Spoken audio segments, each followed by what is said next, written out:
Before you send an Excel file for someone else to do it, or even as soon as you receive it, there's some tips and tricks that you should do to make sure that things are working perfectly.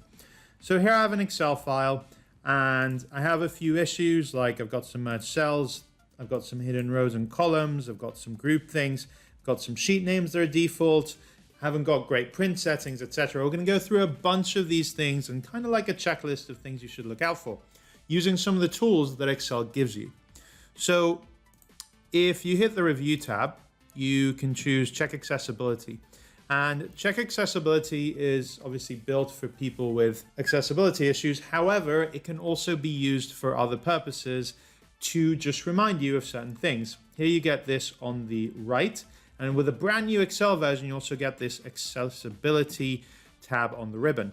So what are the errors and warnings? Some of the key ones that I look out for are merged cells. So it actually comes up with a list of where your cells are merged and you can click to go to them. Generally, I advise to not use merged cells inside a table. It's okay to use them like in a comments box like this, but if you're using them inside a table, it generally is something you should avoid.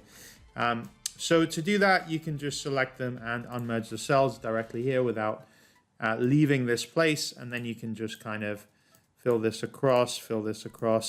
I guess this is an extreme example where you would have this in different rows, but this tends to happen quite a lot. Instead of this, I tend to prefer to have one row for headers.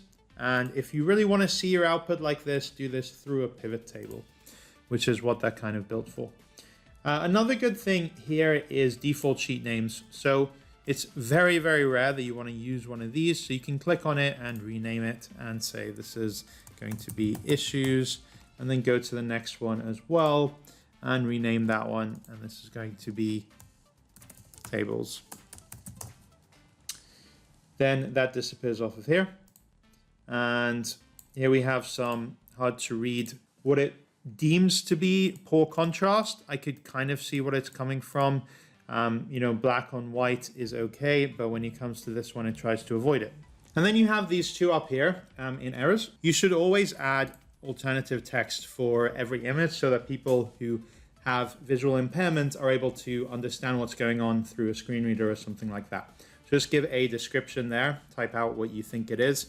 So page setup menu, like this, and press enter. If you don't want to do it, then you can press mark as decorative if it's nothing that people need to be conscious of.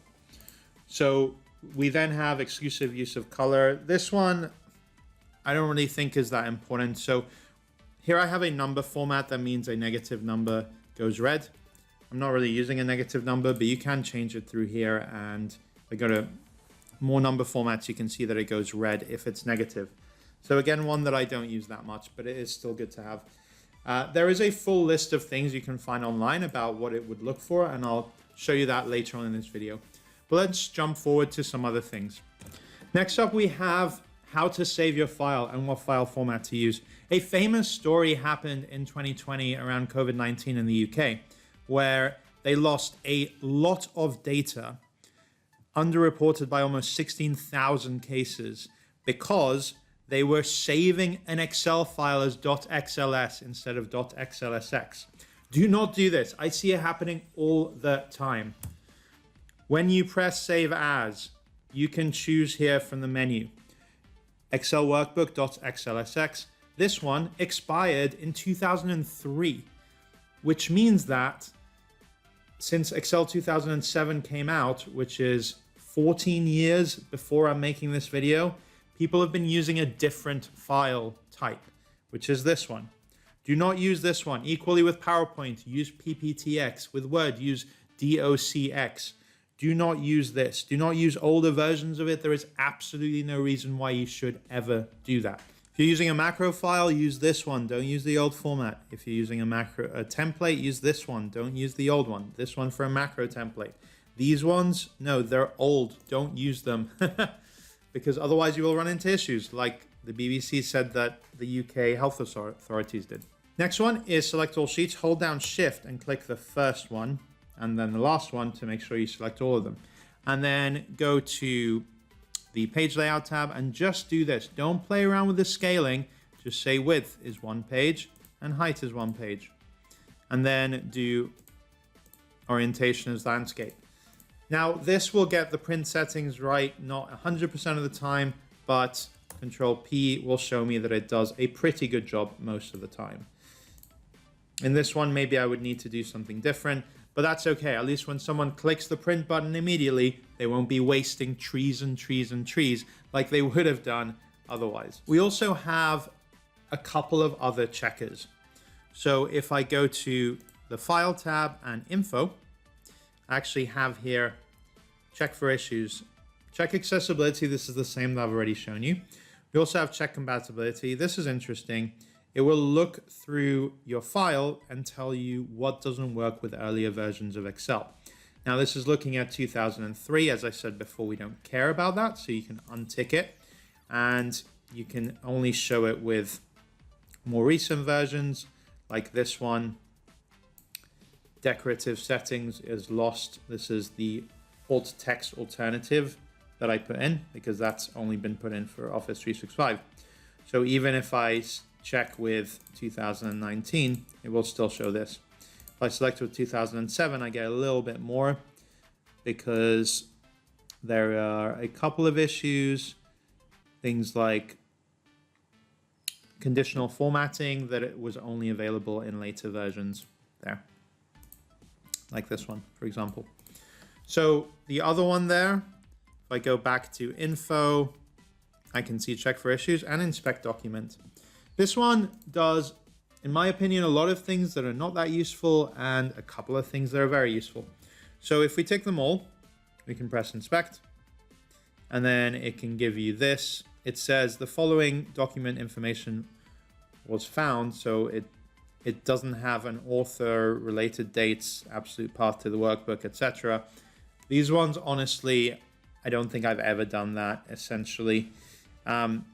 Pivot tables, I mean, that's because it uses a pivot cache. I tend to ignore those. Links to other files, this can be useful.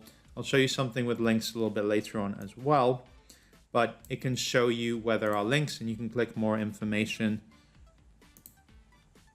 and it will pop up. This is how old the feature is. It pops up in Internet Explorer. Another Excel horror story. This happened around 2008 when Lehman Brothers collapsed and Barclays Capital agreed to buy it.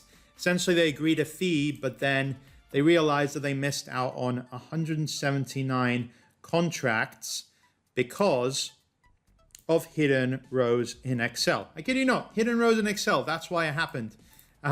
Not so different from what happened to the BBC, which is when they lost out on 15,000 rows of data because they were using the old file format, which caps at 65,000 rows of data instead of over 1 million that you get in the current format. So there's another Excel horror story for you. And here, what's going on? I've got this. This is hidden. The only way you know it's hidden is because there is a slight different animation, or if you happen to try and sing the ABCs in your head, you will see that there is a skip. This is much better. This feature is called grouping. It means that you can do essentially the same thing as hide, but it's much more obvious. You have these expand collapse things and you have multiple layers. So if you want to expand collapse one layer at a time, you can. You can even choose to, for example, see only level 1 where you just have the titles, level 2 where you have a bit more, level 3 where you have everything. So these are much better and in my opinion should be used all the time instead of hiding. They are located in the group tab, in the group button under the data tab. All you have to do is select your rows or columns and choose group, and then it will either extend one or it will create a new one. And then that feeds into this. That's all you have to do. You want to get rid of it? You've guessed it, ungroup. So much better than hide, because whoever is printing something or PDFing something will not miss it if they see this. And when they're analyzing it, it makes it much more obvious as well. Why everyone uses this one? Because it's on the right-click menu, so people are aware it's there. Google Sheets has grouping on the right-click menu as well, which I love. So once again, let's hide some stuff. And I've also got some grouped. And inspect document will stop both of them. So let me go back to that. And here I'm going to just press inspect with everything. As I scroll down to the bottom, then I have hidden rows and columns. it found 11 hidden columns, and I can choose remove all, and that will get rid of all of this. And I also have hidden worksheets. So I can press remove all and it will give me them there. So there and there. You can see that now it's unhidden and ungrouped everything, and then press close. Now another one is external links. So also in the data tab, you have edit links here. And here you can choose what to do with them. For each one, you can kind of break the link, which I always advise doing this, especially if you are sharing this with other people. Sometimes break the link doesn't work. I have to say that they've just recently become a lot better at working with external links. So for example, if I go to this other thing and I copy and paste this, then it actually gives me this warning that you paste a pivot table that's going to create an external link. Press OK, and then it creates the pivot table as an external link. And then if I go to analyze and I choose change source data, it opens up the other workbook as I expect. But it does get tricky, and I love that it now gives you a warning, which it didn't used to do. So well done for that. Also, it stops when you copy and paste things with data validation and conditional formatting as well. It just takes the values and the formats and not that other extra stuff, which is really great. But in the older versions, it did that, and then edit links would often not work. Another one that is often avoided if I go to this other sheet or just forgotten about is in the review tab, you have a spell check. A lot of people don't know that Excel has a spell check, but it does in the same place as Word and PowerPoint. So here you can say what you want to do with it. I want to change it to something with a space. There instead of there, sure, I'll change that. And then do you want to check from the beginning? You're good to go, etc. Obviously for proper names, etc., you don't want to check or change those, but you can add them to the dictionary. But it's useful. You have to do this page by page, unfortunately, but it is useful to do before you send something out for sure. It doesn't give you the squiggly lines that we're used to in Word, but it's still useful to make sure that you have spell checked something. All right, well, that's the end of this video. I hope you found it useful and learned maybe 1 or 2 hidden tricks. If you liked what you saw, then I have plenty more videos on my channel about Excel, Power BI, Zoom, Teams, PowerPoint. If you're using tech at the workplace, I'm covering it on my channel. So subscribe if you want to see more videos like this. Thanks for watching.